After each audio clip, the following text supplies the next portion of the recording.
On a parfois cette drôle d'impression de suivre une route toute tracée sans trop se poser de questions. C'est exactement le point de départ de l'histoire de Yanis. Une histoire qui parle de cette quête de sens, celle qui démarre quand on se rend compte que le chemin qu'on suit, c'est peut-être pas le bon. Alors, allons-y. Yanis, lui, il a fait tout comme il faut. Vraiment, il a suivi le parcours parfait, celui qui rassure tout le monde, la famille, les amis, le genre de parcours qui récolte les applaudissements. Et il s'est dit, t'inquiète, la passion, l'envie, ça viendra plus tard. C'est une idée qu'on entend souvent, non? Coche toutes les bonnes cases et hop, le bonheur est censé suivre. Sauf que, au fond de lui, il y avait cette petite voix. Une question qui revenait, tout le temps. Est-ce que c'est vraiment ça ma place? C'était comme une alarme silencieuse. Et voilà le vrai problème. De l'extérieur, tout avait l'air nickel. Mais à l'intérieur, c'était une autre histoire. Il avait l'impression d'être un acteur dans sa propre vie. Et ce décalage, ça l'a embarqué sur ce qu'on va appeler le chemin sans envie. C'est cette phase un peu bizarre où on a beau tout faire bien, comme il faut, il y a ce vide à l'intérieur qui, lui, ne fait que grandir. Et là, c'est le retour à la réalité, un peu brutal. L'espoir que la passion allait finir par arriver, il s'est juste éteint. Les années ont filé, et chaque matin, c'était un poids. Chaque journée, une formalité.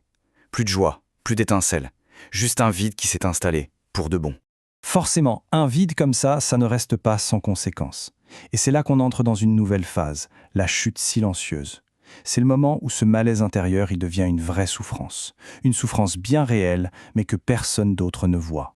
Cette souffrance, elle ne faisait pas de vagues. Pas de crise de larmes, pas de drame pour la galerie, non. C'était plutôt une sorte d'implosion, très lente, une érosion qui le bouffait de l'intérieur jour après jour. Et tout ça, en silence. Et le pire dans tout ça, ce n'était même pas l'intensité du truc, c'était le fait que ça ne s'arrêtait jamais. C'était constant, une pression de tous les instants, un épuisement moral qui ne laissait aucun répit. Et il ne faut pas croire que c'était juste de la tristesse. Non, c'était bien plus complexe. Un vrai cocktail d'émotions. De la frustration, de la fatigue mentale, et par-dessus tout, des peurs. Des peurs qui le paralysaient complètement. La peur d'avoir gâché son temps, la peur de tout recommencer à zéro, et puis la pire sans doute, la peur de décevoir tout le monde. Alors il a continué. Il a serré les dents.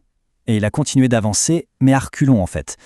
Jusqu'au point de non-retour. Le fameux point de rupture. Le moment où le corps et la tête disent juste « stop, fini ». C'est là où on ne peut plus, physiquement, mentalement, faire un pas de plus. Tout le système lâche. Ce moment de rupture, aussi dur soit-il, a en fait été un déclic, un tournant décisif. Parce qu'en acceptant enfin de se faire aider, Yanis s'est retrouvé face à des questions toutes simples en apparence, mais qui allaient absolument tout changer. Et c'est là que la révélation a eu lieu. La toute première question, c'était ça. Qu'est-ce qui te fait oublier le temps qui passe? C'est une question simple mais tellement puissante. L'idée, ce n'est pas de savoir ce qu'on devrait aimer faire. Non, c'est de trouver ce qui nous met dans cette fameuse zone, cet état de flow où d'un coup, le temps n'existe plus. C'était une invitation en fait à se reconnecter avec ses vraies passions. Ensuite, deuxième question, quand est-ce que tu te sens vraiment utile? Et là, attention, on ne parle pas de l'utilité mesurée par un salaire ou un titre sur une carte de visite. Non, on parle de ce sentiment profond, personnel, d'avoir un vrai impact, d'apporter quelque chose qui compte. Et pour finir, la troisième question, qui cherche à dénicher les talents naturels, qu'est-ce que tu fais bien sans forcer? On peut y penser, ces choses qu'on fait super facilement, presque sans réfléchir. Ce sont souvent nos plus grandes forces. Et paradoxalement, ce sont celles qu'on a le plus tendance à oublier ou à minimiser. Et ces trois questions, mises bout à bout, elles ont mené Yanis à une conclusion, mais tellement libératrice. Le problème, en fait, ce n'était pas lui. Il n'était pas cassé, il n'était pas faible, il n'était pas ingrat. Non, il était juste sur le mauvais chemin. Un chemin qui n'était pas le sien. Il n'était pas défaillant, il était mal orienté. Ça change tout. Avec cette nouvelle perspective en poche, Yanis a pu enfin attaquer la partie la plus importante de son voyage, la reconstruction intérieure. Un vrai travail, conscient, pour se redécouvrir et, en quelque sorte, consolider qui il était vraiment. Et sa méthode était toute simple en fait. Il a commencé à s'observer, un peu comme un scientifique qui prend des notes sur une expérience. D'un côté, il notait tout ce qui lui donnait de l'énergie, ce qui le rechargeait. De l'autre, ce qui le vidait complètement. Et c'était clair, la curiosité, aider les autres, analyser un problème, ça lui donnait la pêche. Par contre, l'obligation, faire semblant, devoir se conformer, ça pompait toute son énergie. Un exercice tout bête, mais au résultat, incroyable. Du coup, son processus de reconstruction s'est fait en 4 temps. Un cycle tout simple. D'abord, observer. Ensuite, essayer des trucs. 3e étape, elle est cruciale, accepter de se planter. Et enfin, 4e étape, recommencer. Et tout ça sans se mettre la pression du résultat parfait tout de suite. Chaque petit essai, même raté, devenait une leçon. Et ça a reconstruit sa confiance, petit à petit, brique par brique.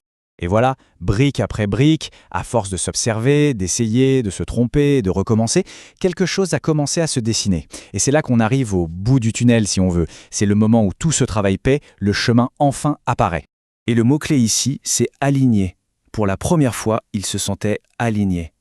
Quand il a enfin osé changer de voie, la peur était toujours là, faut pas croire. Mais elle était complètement écrasée par une conviction, une certitude profonde d'être enfin à sa place.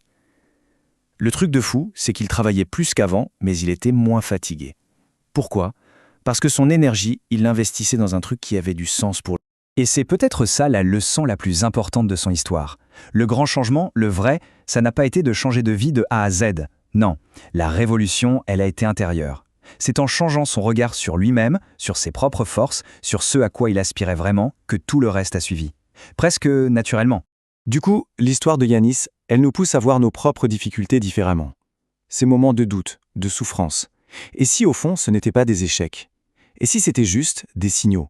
Des sortes de clignotants sur notre tableau de bord qui nous disent que quelque chose, dans notre vie, n'est plus aligné avec la personne qu'on est devenue.